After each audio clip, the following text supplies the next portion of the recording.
Hey, what's up, everybody? It's AJ here with Launchpad, and gosh, I am in again. I'm in the beautiful city of San Francisco, as you can see back there. That is the city hall, one of the nicest city halls that you have in the country here in the beautiful state of California. I'm up in San Francisco this week, working with our clients here at the city, helping them with workforce alignment. And I promised our marketing coordinator Jeremy that I would record this video because we have another episode of This Week in Workforce Development that is due, he told me, Friday? So it's due Friday, and I could not leave San Francisco without recording this for you, Jeremy. So I'm going to make sure I'm doing this. It's like 10 p.m. at night. I just finished watching the Blazer game. Blazers are beating Houston, so it's all good.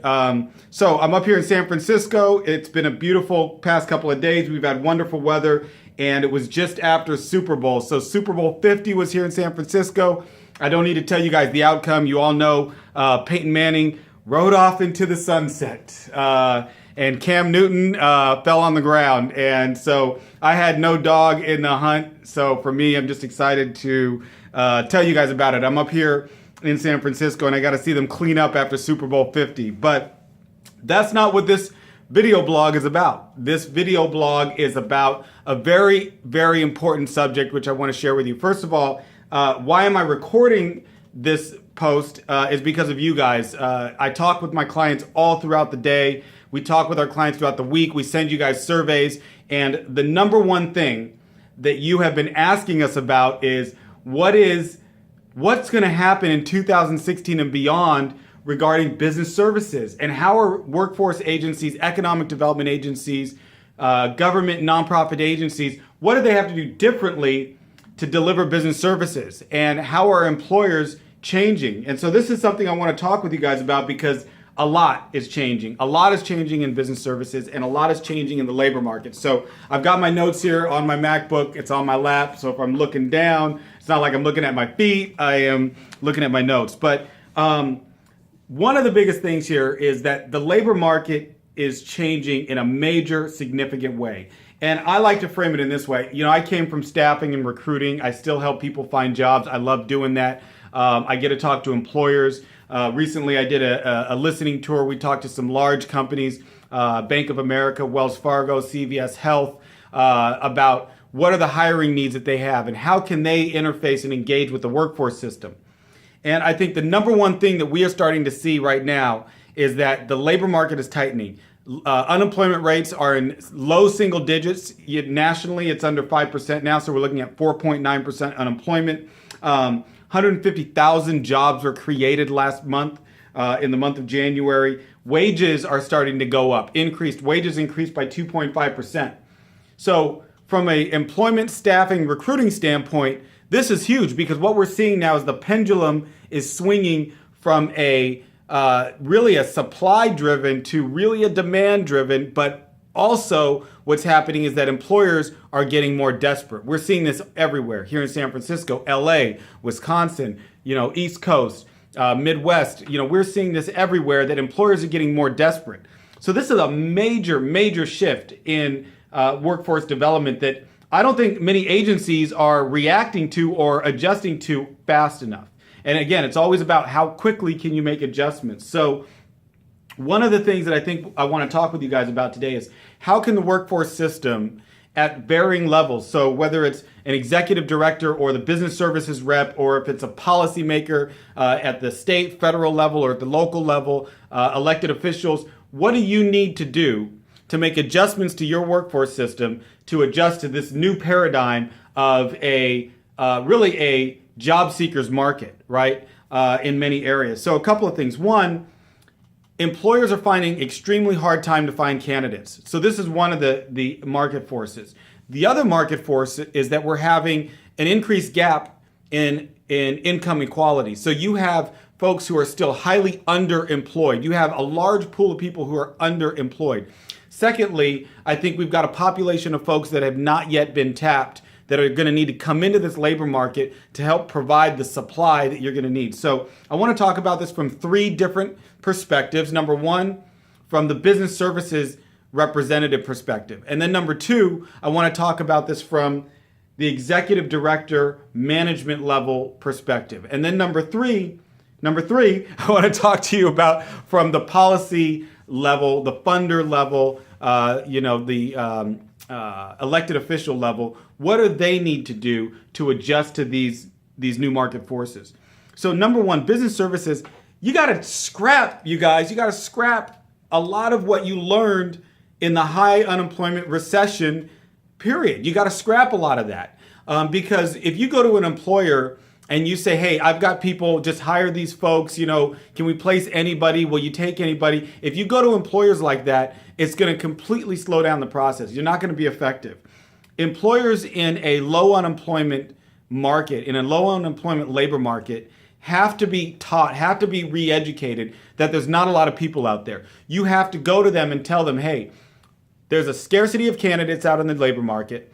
Employers are hiring people faster, and they are being more creative and more aggressive in recruiting talent.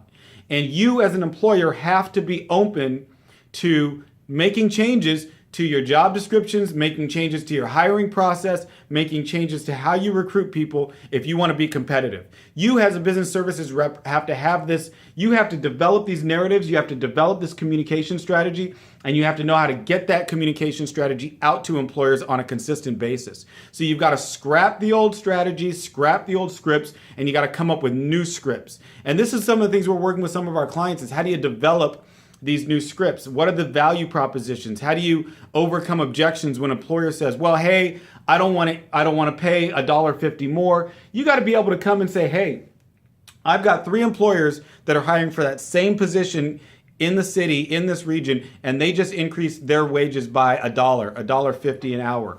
You've got to be able to communicate that and come up with these narratives. And you almost have to, when you first engage with that business, you've got to be able to set that frame with that business right out of the gate, right from jump. Because if you don't do that, they're going to be working under the old paradigm that there's thousands of candidates out there.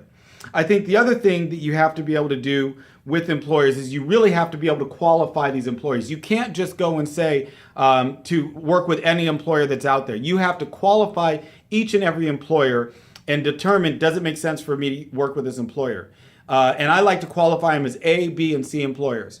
A employers are terrific. They're going to work with you. They're manageable. B employers, if you make some adjustments and they're flexible, they can become an A employer, and you just don't work with the C employers. It's the same philosophy that I've shared with you guys about job seeker candidates. Same thing.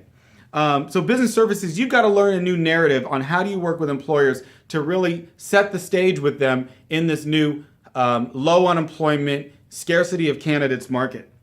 From the director level, I think there's a couple of important things. One, directors are seeing an increased pressure from employers. You're getting a lot of employers that are coming to you, they're coming to the elected officials and they're saying, hey, I can't find people, help us hire. So that's one thing that's happening. But I think what we are seeing now is that employers are absolutely open to creative solutions. And one of the solutions that we are seeing that's being highly effective with employers is engaging them on short-term trainings, getting them involved in that. So short-term trainings is a big one. Letting them know that you have to look at short-term trainings. And in addition to that, looking at how you can integrate short-term trainings with your business services team. So how do you get your teams to know how to effectively promote and present short-term training options to these employers? This is a major thing because when you look at going out and scaling up employment programs, one of the things you have to figure out is how do we take effective sector strategies, short-term training programs, and create or adjust our system to make those programs scalable. Because now you've got more employers that are going to be open to these types of trainings, open to 8-week accelerated job readiness programs, and they're going to hire 100% of the people that come out of these programs. How do you scale that up so you have more of those programs and more basically throughput, more activity through those programs? So from an executive director level, you've got to figure out how do you create more supply in the system and get employers to utilize these short-term training programs. And then finally, from a policy level, this is a big thing. Number one, I think we've got to really look at, and I'm really surprised when I look at some of the federal legislation, local legislation, or some of the funding, that we don't account for the underemployed. We've got to be looking at how do we get the underemployed upskilled in jobs, because a big challenge and a big opportunity is if we can get folks who are underemployed, moving them up, getting career mobility, then once we get them moving up in jobs, we can also get the folks to take in the lower wage jobs that they leave. So as they leave these jobs, as folks move up in their career and you help upskill people, then we get other folks who maybe are lower skilled into short-term trainings and into these entry-level jobs. So this is really important. We've got to figure out from a policy level, from a funder level, whether it's state, federal level, how do we create programs and how do we incentivize workforce agencies? You know, one of the things right now is we're still measuring, for example, how many people went from unemployed to employed. Well, we've got to move from just measuring unemployed to employed, you know, entered employment. We've got to start figuring out how do we measure career mobility? How do we measure, can we work with job seekers who are employed but underemployed? Can we measure that and say, okay, now I'm going to help this person